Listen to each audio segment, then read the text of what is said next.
Welcome to another episode of Threads of Enlightenment. As usual, once our guests come into the studio, we welcome them and we give them honor for presenting to us with all their stories, to trust us with opening up themselves and allowing us the opportunity to get to know them at a different level. It is my pleasure to welcome Jenny to Threads of Enlightenment. I thank you so much for coming to us. Thank you, Ken, for having me. Yeah, and I really enjoyed the pre-recording conversation that we had just now. Thank you so much. Thank you. I want you to tell the people, Jenny, some of the things that you have done in your life and the services that you have available for them to take them to that next level once they get in touch with you. Talk to them about some of your skill set and what you provide. Okay, great, Ken. Oh, let me try and keep this short and simple. My first career is in law, so I have been a practicing lawyer for close to 25 years now. Hmm. And I am still doing legal consulting work because, Ken, that's very much a part of me. It's like 25 years and then studying as well to be a lawyer. You Yeah. can't just get rid of it. So I normally share that being a lawyer is intellectually stimulating and I enjoy it from the intellectual, rational, solution-driven Hmm. side of my mind. Coaching, I started training as a coach in 2019 and I went into it because I believe, we've spoken about this before, the recording, that I believe that this is what God is calling me Hmm. into in this phase of my life.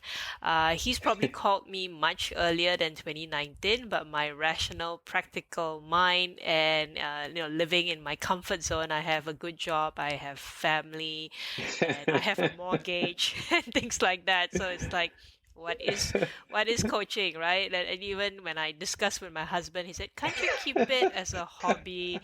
You don't have to be so Yeah. invested in it, right? Can't we just skirt around it?" So for about Yeah. 3-4 years, that's what happened. I every now and again the idea of coaching comes up. I'm like, oh, okay, let's explore. Then, oh, okay, I pull back. Then no.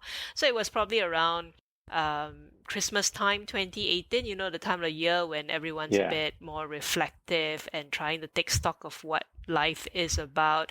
And I told my husband, I cannot Hmm. shake this feeling anymore. Yeah. Something's not quite right.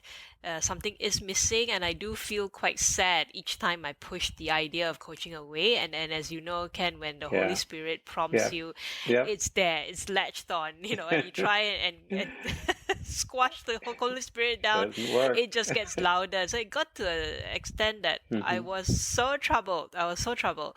And I told my husband, I really have to do this. I cannot Yeah. live with the what if.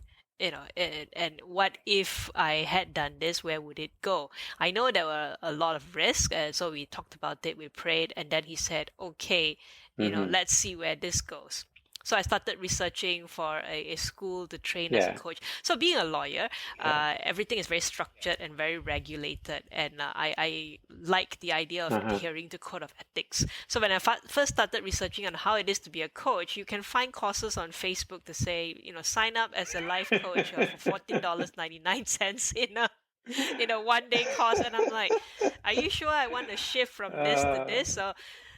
So no, no, yeah. no. I went serious and I researched and I found that was this global organization called International Coaching Federation that actually Hmm. accredits schools to run coaching programs at a based on their level of competencies and their level of Yeah.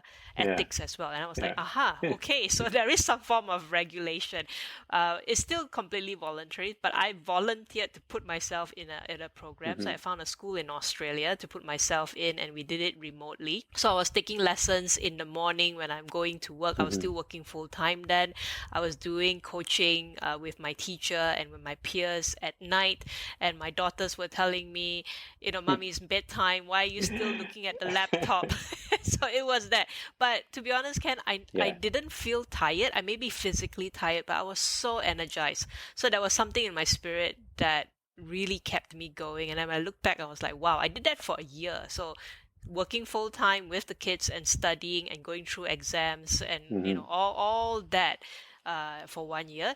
And towards the end of 2019, I started planning. I said, I want to launch my business in 2020. And again, the Yeah. practical mind started going Yeah. into, I need to have a website, I need to have a company, I Hmm. need to do this, I need to do that. I didn't know COVID was Hmm. going to hit us in March. And before that, I was thinking my financial year would be from April to end March. So I planned that. So it was supposed to go Yeah. live in April 2020. Pandemic hit us big time, February, March. And I asked God, does this mean I put things on hold? And of course, there was Yeah. quiet and silence. Then I just reflected, I waited this long to train as a coach. I didn't want to wait anymore. So it was, Yeah. it's not easy, Yeah. but I Yeah. said, okay, let's just do it. Since, if I keep waiting, do I wait Yeah. another 5 years? Thankfully, I didn't Oh, because, Ken, yeah. we are still in the pandemic. And my business is now Oh, coming wow. close to 2 years. So if I had waited, I would Wow. still be waiting, right? Yeah. So it's not been easy. But I must admit that it is definitely a growth experience for Hmm. myself as a person. And of course, training as a coach, and I'm growing day by day, and the business is also growing. So I'm pretty excited about it. And I did question myself, if I had started Hmm. like when God first called me, wouldn't it have been better? I would have gotten like 6 or 7 years Yeah. experience by now, right? Then I told myself, this is all this coach training. I told myself to Yes. be kind to myself and not beat myself up about it. I think God has a purpose to lead me through the desert. I mean, it's not Yeah. actually a desert, but we had to like wander around. So I had my wandering around time. And because of that, now that the purpose of my life is so clear, I am very grounded in that sense. It doesn't mean that obstacles don't demoralize me or don't make me feel like, oh, I had moments when I'm thinking, no Yeah. clients, should I close my business? So I do have that kind of self doubt. But then when I anchor back to my purpose, I'm like, Yes. trust God will provide, right? I Yeah. just need to be open and do my part. So that has really kept me grounded. So I think that if I had listened to the calling then, I may not be so grounded because I Yes. didn't have that struggle. And with Jacob struggling with Hmm. the angel Yep. and with God Yep. himself, right? Yeah. It was with that Yeah. struggle that the conviction came. So maybe my life journey is I had to struggle. So some people say you've I don't wasted think time. so. I thought that Yeah. I wasted time for the longest time, but now I'm slowly accepting that I am exactly Yeah. where he That's, wants me to be. yes. Time, place, Yes. even talking to you right now. I That's what he absolutely intended. agree with everything that you said because I was laughing, Jenny, because you're talking about my story. You're telling me my story, and It's quite so similar, right? A lot of for people. a mighty long time, I knew that I had to teach. I was a teacher, and that was my gift that God had given to me, especially when I would go traveling and teach and stuff like that in different countries. And this thing inside of me, even though in my business life I'm progressing, I'm going, getting promotion, getting that, getting whatever, this thing inside of me was. I wanted to leave and go and teach, and I wouldn't because I was I was dad with boys and stuff. I can't do that because I know what some of it entails. Some of it entail what we call and what the Bible says to live by faith. You have to trust God, and I didn't want to do that when I got my salary, making me a ton of money, and to give that up to go trust God. And with 4 kids, I'm like, how are we going to do this? Because we give place to the intellectual part of us. And we are guided, as the scripture says, by the soul more so than the spirit. The Bible says there we ought to walk by the spirit. And so that's a difficult place to be in that realm because you are now putting aside all the things that make sense to you, and then you have to trust God. And I think there's a scripture about that too, that telling, lean not onto your own understanding, but in all your ways acknowledge Him. And so that bridge between lean not onto your own understanding and all your ways acknowledge him takes years for us to cross. Um, and I believe it was in my situation, Jenny, I almost died. And when I was laying in bed, I made the decision, okay, it is time for me to step out and trust God regardless and do walk this walk of faith. And it is an adventurous walk, but it's not an easy walk. I want you to go back, Jenny, because your story is so perfect in the sense that what they're telling us everyone ought to achieve, and you achieved it, but yet you were still, the Holy Ghost, as you said, had put this calling upon your spirit that you could not shake. Even in the perfection of what everyone else chases, because this is how society tells us that you have to do: go to school, get the family, get the kids, whatever, making good money, get the mortgage, and live happily ever after. You had all of that. I would like to minus the mortgage though. Here in Singapore, property is pretty expensive, so ideally I can minus. Yeah, But talk I to hear them. you. So it's a lot about what's Yeah. your definition of success, right? So even now, I take my clients through this question because, like you said, it sounds like I have the typical success story. And me being Asian, that's Hmm. what my parents want, right? They really saved up money for my education and made sure that I studied well and come back with a decent Hmm. qualification to get a good career. So it seems like, that's the road you're supposed to go. I'm now asking my clients, what's Yeah. your definition of success? And they struggle with that because a lot of times they think that I'm doing this because of my parents, or I'm doing this because this is what people expect me to do. I recently coached a young man, and him being a millennial, you would think that they would say heck care with what people think. But he was holding back from exploring being an entrepreneur because he said, what would Yeah. my peers think about me? So for him, it's not so much his family. Yeah. He Yeah. probably says, I can do it even if my family is not supportive. But his peers, he's Wow. worried about being judged by his friends who all hold a master's degree, and he wants to, he's contemplating to whether study further or now branch out and try up, do a startup on his Hmm. own. And he's extremely bright. He can excel both ways. But what was holding him back was like, what will Wow. my peers think about me? I Yeah. said, does it matter? Yeah, does it matter? He paused for a while. He was stumped because to him it mattered, but he Yeah. couldn't quite Yeah. articulate why it mattered. So, can a lot of influences, whether we Hmm. are cognizant of it, or whether it's actually subconsciously affecting us, it's Yeah. defining success for us. So I really encourage your listeners to um, reflect deeply what is successful for you. So for me, a successful day would be I get to hug my youngest daughter at night. I do that without Hmm. fail, no matter how tired I am, no matter how long my coaching sessions are. I do that because it really gives me joy. So people will be like, that's not Yes. success, right? But to me, that's really a successful Yeah. close to my day. So you can think of success Hmm. as in daily successes, and you can also think of long term. What do you want it to be?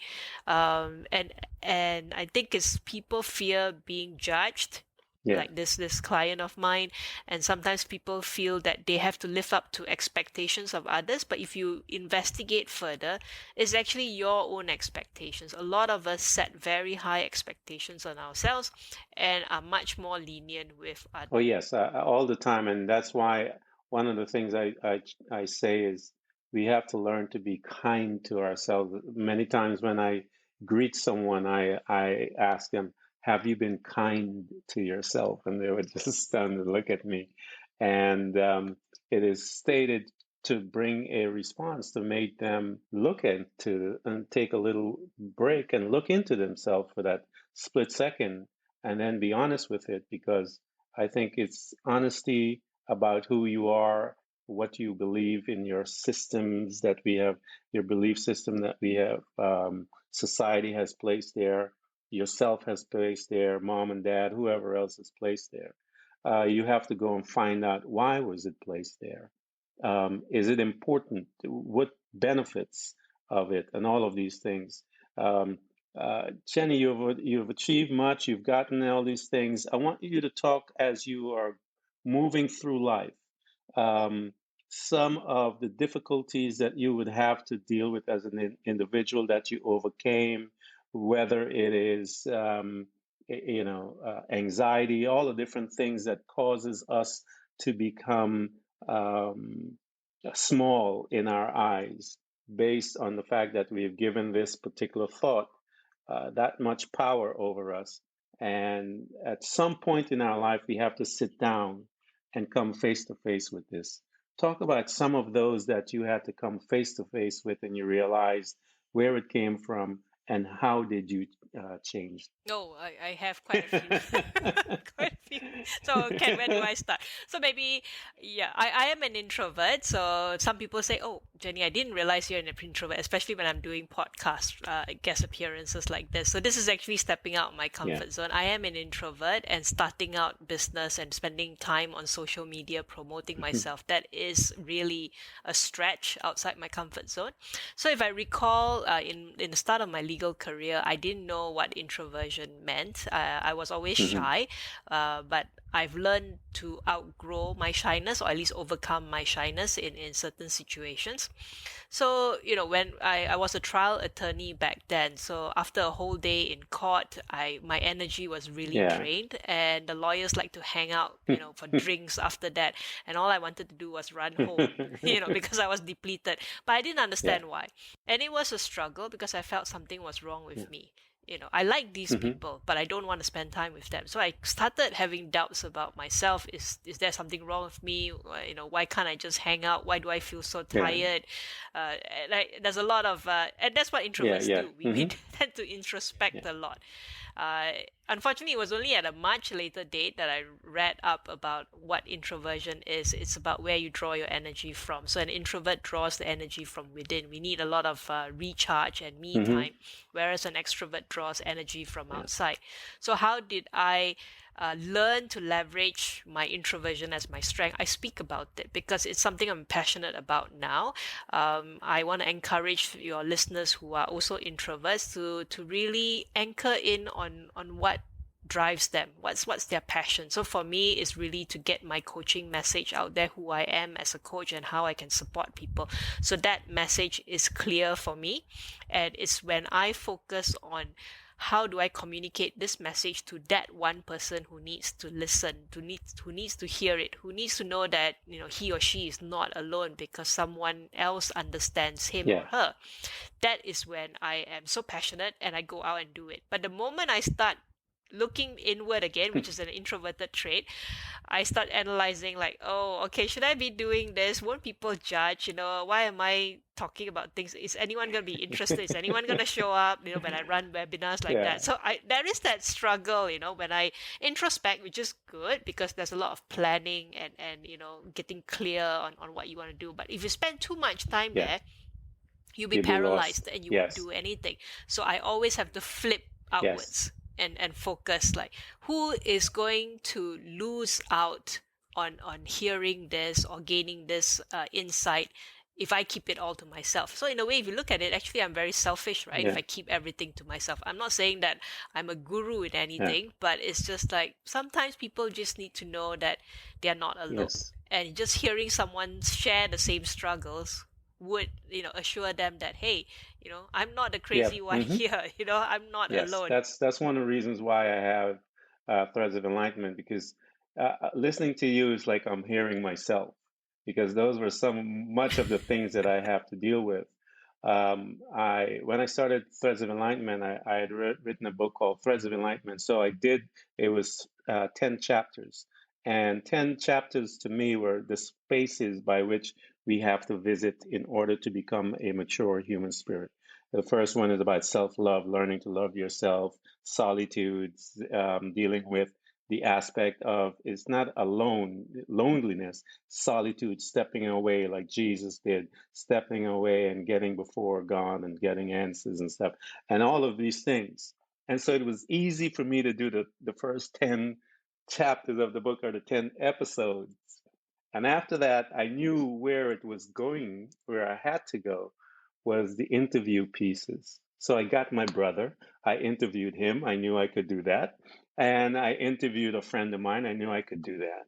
And then I shut down my podcast for several months because I knew what I had to do. And I was, I don't know, I was fearful of it. I just didn't want to be on, I didn't want to open myself to people like that. And it was after. I faced that. I sat down and I said, okay, Ken Primus, what is the reasoning? What are your thoughts behind this?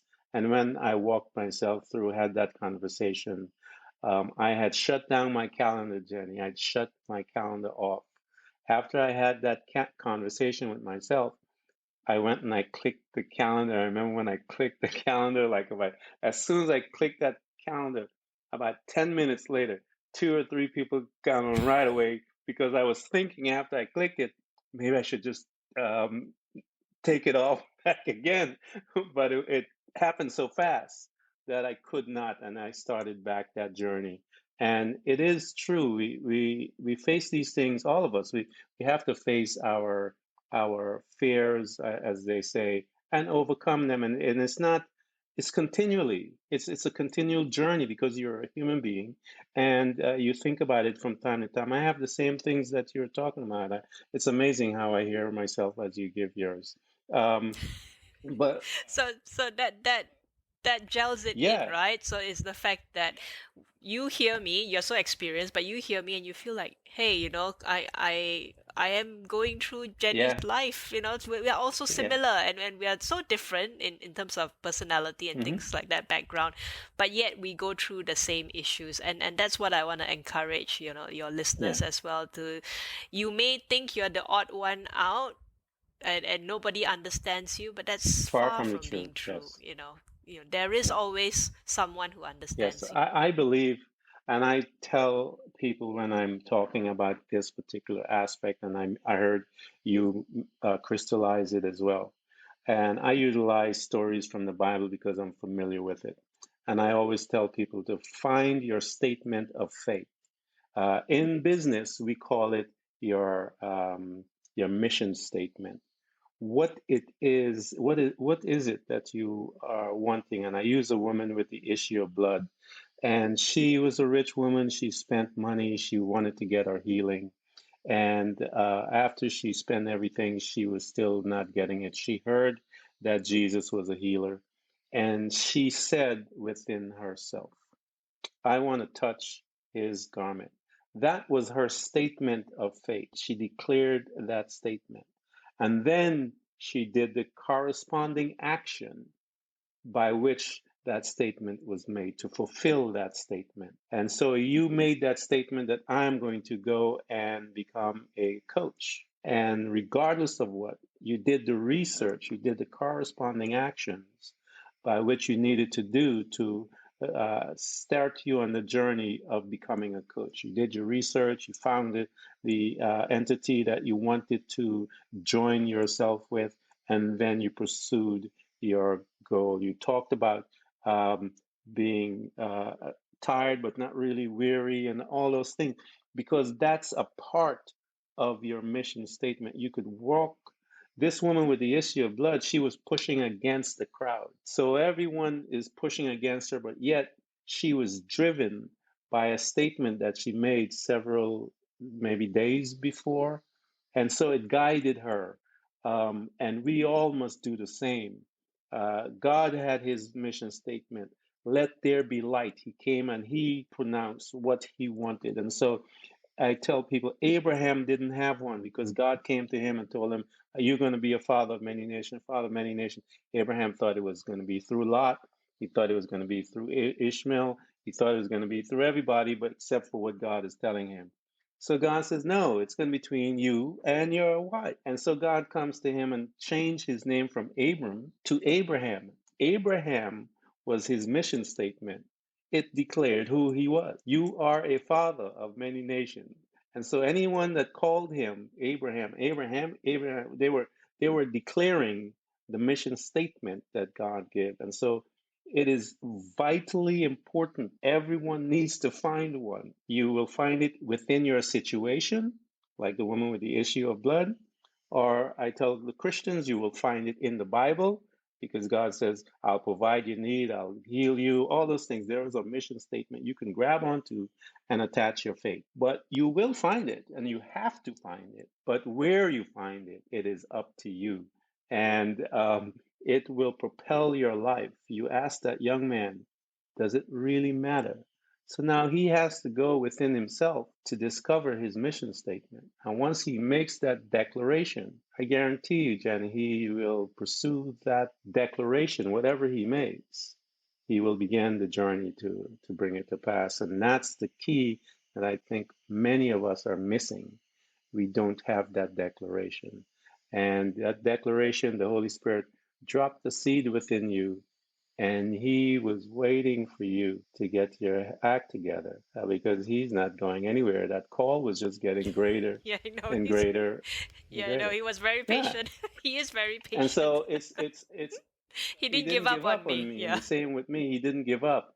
He was calling me when I was in my 30s. I'm now 60. I started this journey about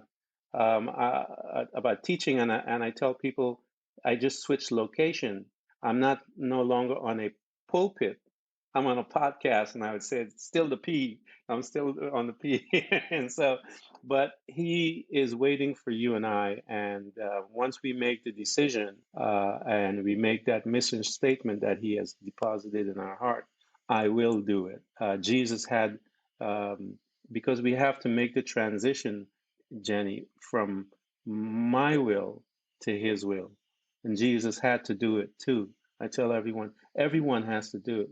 Jesus was sweating in a garden, blood, because he didn't want to do it. And at the end of this conversation that he had with God, he says, okay, I surrender. Not my will, but your will be done. He switched. And once he switched, it proceeded a series of events that, as a result, the world was blessed by it. And so, what is our mission statement, Jenny? People don't have it in many cases. It's a shame. I think a simple thing is to get back in touch with what really Yeah. matters for Hmm. you. So, for my clients who are non-believers, I ask them, "What's your core value?" So, I'm not saying that believers don't have Yeah. values. We do have values, and a lot of time it's aligned with the fruits of the Holy Spirit. But when I'm coaching a non-believer, I just ask them, "What's your values?" And a lot of times, because I coach a lot of Yeah. women, a lot of times they would tell me their strengths at work Yeah. or their personal attributes or what people say is good about them. It's a lot of accomplishment based, but that may feed into your values, but your values is something much simpler, much more basic. However, if you have identified the value and you remove this value from your life is going to look so Hmm. empty.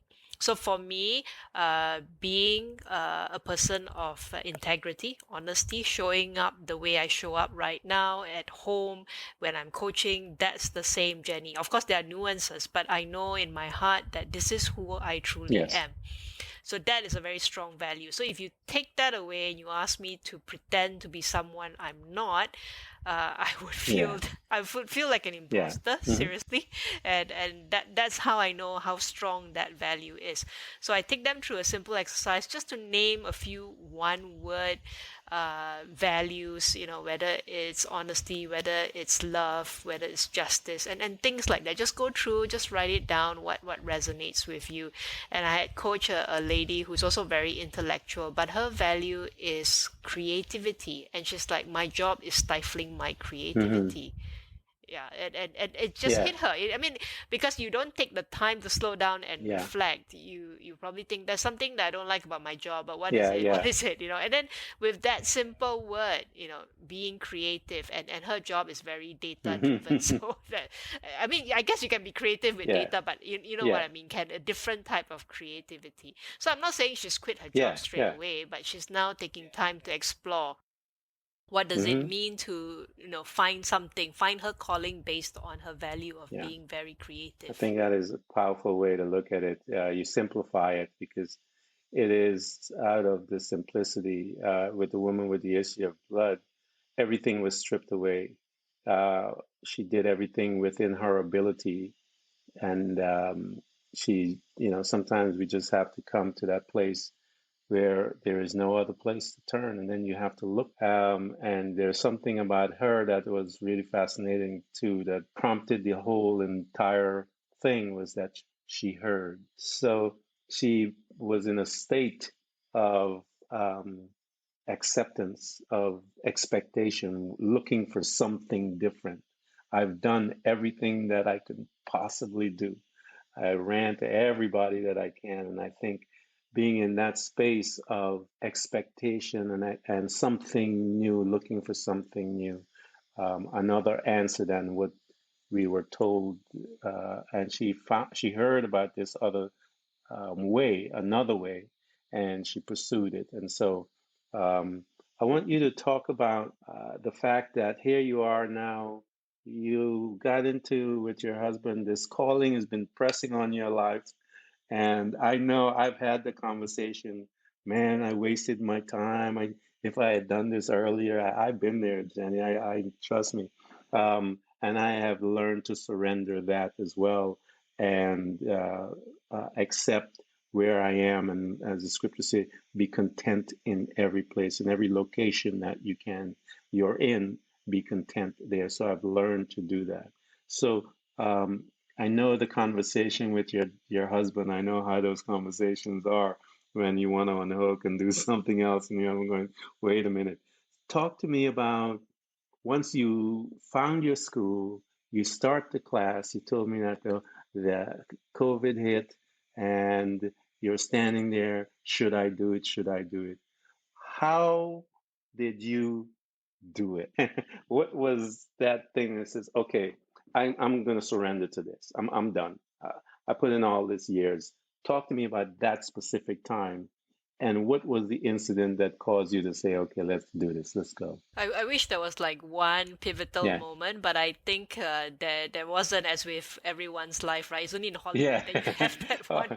Okay, with the exception of some people, but I think in real It's life, they're always, yes. small, Hmm. small, yeah, it's always Incremental, yes. Hmm. accumulative. And I would say that I'm a planner by Yeah. nature, so I've done so much Yeah. planning. And I had this vision that it's going to be launched, my business is going to be launched in April 2020, 2nd April 2020, because I didn't want it to be on April Yeah. Fool's Day. I was telling my husband, okay, I don't want everyone to think it's a joke, right? They can't believe it, so I chose April 2nd.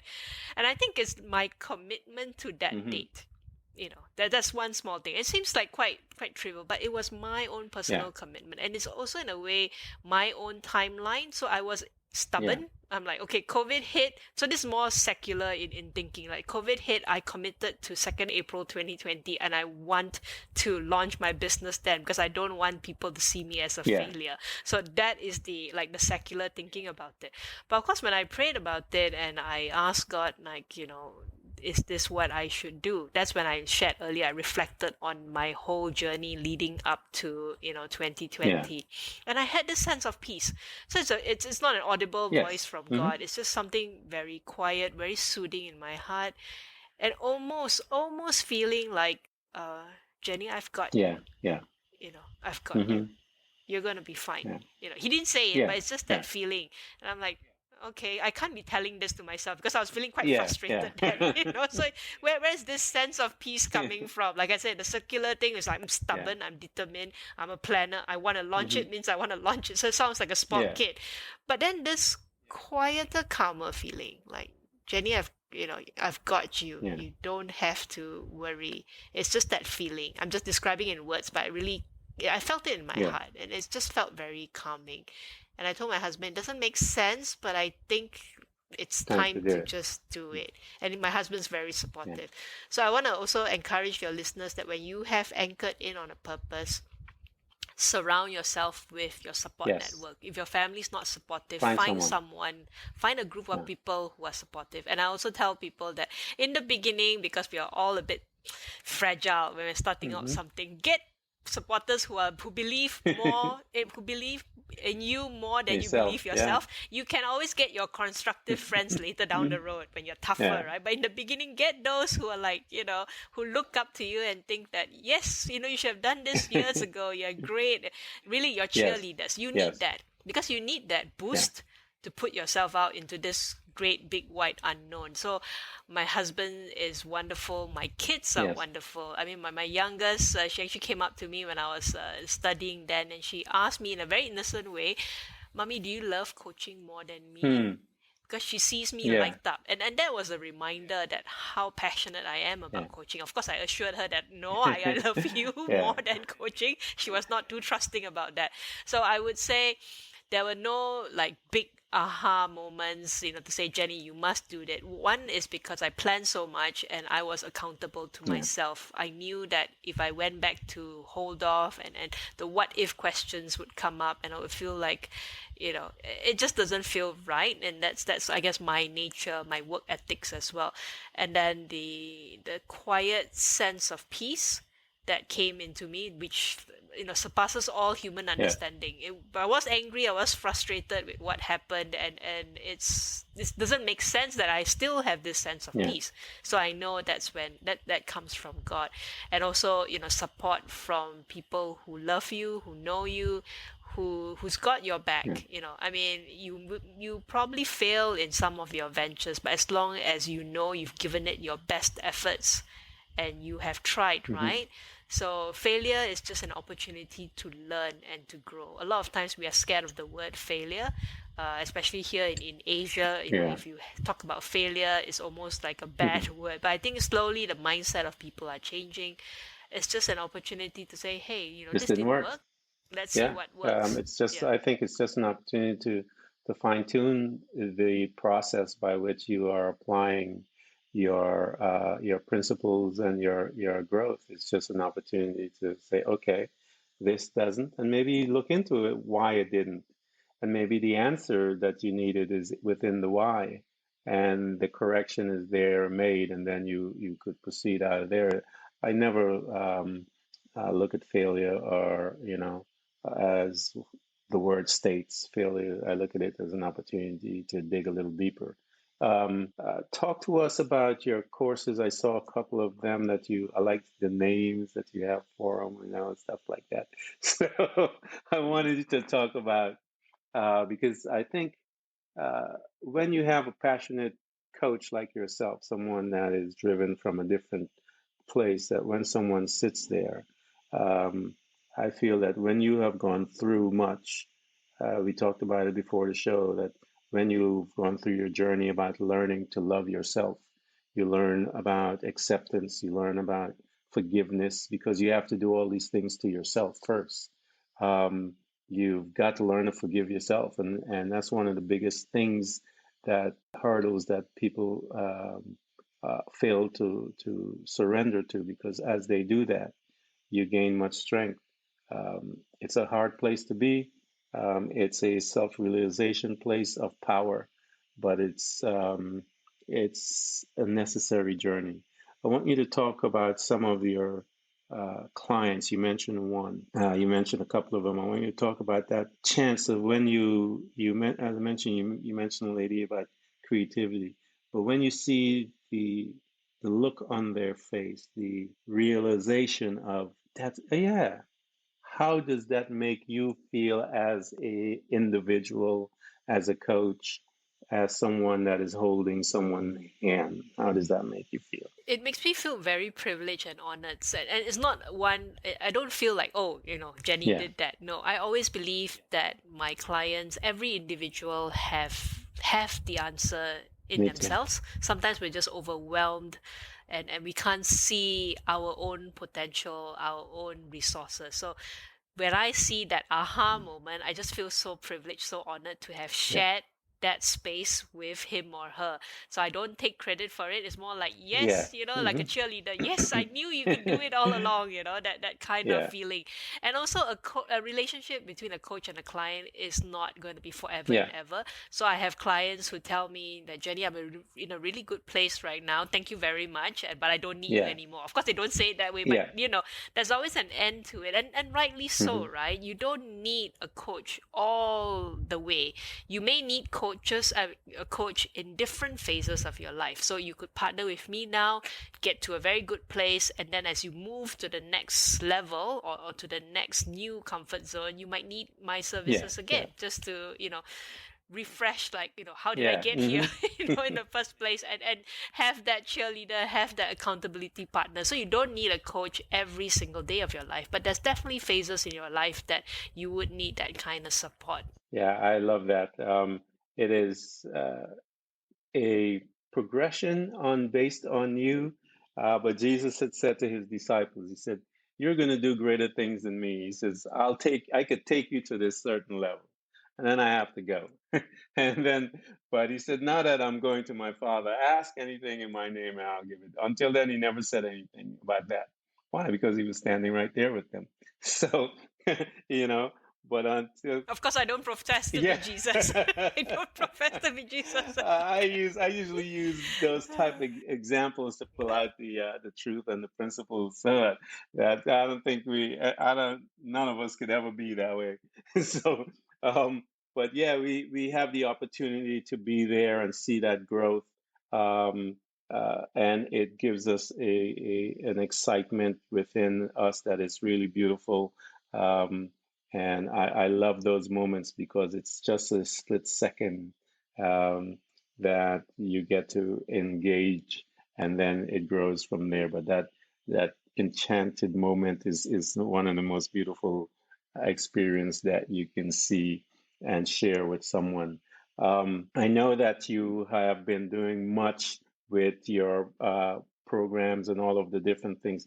Tell the people how they can get a chance to reach you and talk to you, because I want them to come to you. Jenny has her programs that you can visit and learn about who you are. And I think, Jenny, it's a lot of the reasons why a coach will slow them down from their busyness. Yes. We are so busy mentally, and even running around. And when you sit down with a coach, the coach has an opportunity to ask those questions that you haven't thought And about. sometimes ask very difficult Yes, questions, and they don't have to be long yes, questions. They can be just questions like, "Ken, who's doing this yeah, to you?" And that yeah, stops them, because they realize they are doing it to hmm, themselves, right? And it's just questions yeah, like that, and they get very awkward and uncomfortable, but they need to yes, hear those questions. And so I would like to say that, as much as I love my clients, I'm not their friend. yes, So the coaching relationship is not about a friendly conversation. There is a structure to it. However, within that safe space and that framework, that's when they can really voice their hmm, thoughts and hear themselves. So once sometimes when you realize you say something and it's out there between you and another person, there's no pulling it yeah, back. So you are forced to see that white elephant in the yeah, room, uh-huh, right? But if it's always in your head, you can hide because it's like no one yes, knows. But when you talk to your coach about it, it's not that I'm telling them, haha, you're caught yeah, now, yeah, but it's more like it's out yeah. there. So what are we gonna do about it? Yes, the questions, and I tell them that's how you find the answers. We are busy in our busyness, and the answers and the questions unearth all of the belief systems, the preconceived ideas, the this, the that, and then you come to the nakedness of the truth. And then you have to face that. And once you face it, a lot of people are stunned by it, by the little questions. And many of them need time because it it pricks something, but it causes them, if they're interested in personal growth and development, you have to be honest from the point that that is exposed or came, as it opens up. It becomes a raw wound, as they say. And until you're honest with how it got there and all the different things, you will not grow. Jenny, this has been, I can talk to you forever because I swear, as I'm Yes. talking to you, I I'm know. seeing so much of my life and the process by which I think and so forth. So it's kind of refreshing to have this conversation because you're It's like talking yeah, to you are yourself. helping me realize some of my journey, and that okay, Ken Primus, just keep going, and Yes, just keep going. I appreciate it, and I just want to thank you for coming to Threads of Enlightenment. Um, I wanted to let you know also, I'm going to let all the people, we are going to provide everything that Jenny has so that you guys can get your hands on to her. I want you to get to her, get into her classes, um, have her, because if you guys could see what I see, you will see the joy that it's in her face when she talks about coaching. And that's the type of person you want to have on your team. Get in touch with her, join her team so that she can take you to this next level so that we can become the best human spirits we can possibly be while we're here on this beautiful earth of ours. Thank you, Ken. Thank you. Everyone who's listening to this podcast, we hope to continually help you to learn how to embrace moments of darkness, because it is in the darkness that we learn how to develop and use our abilities to truly see those parts of ourselves, often invisible to us, in the light. It becomes your responsibility to navigate through all of your trials, to find out who you truly are and begin your journey to loving yourself, which is possibly one of the most difficult things you will ever do in your life. To love yourself and to find the real you, but always remember to enjoy the journey. Thank you for coming by. Please subscribe, and if you can support us financially, we deeply appreciate it.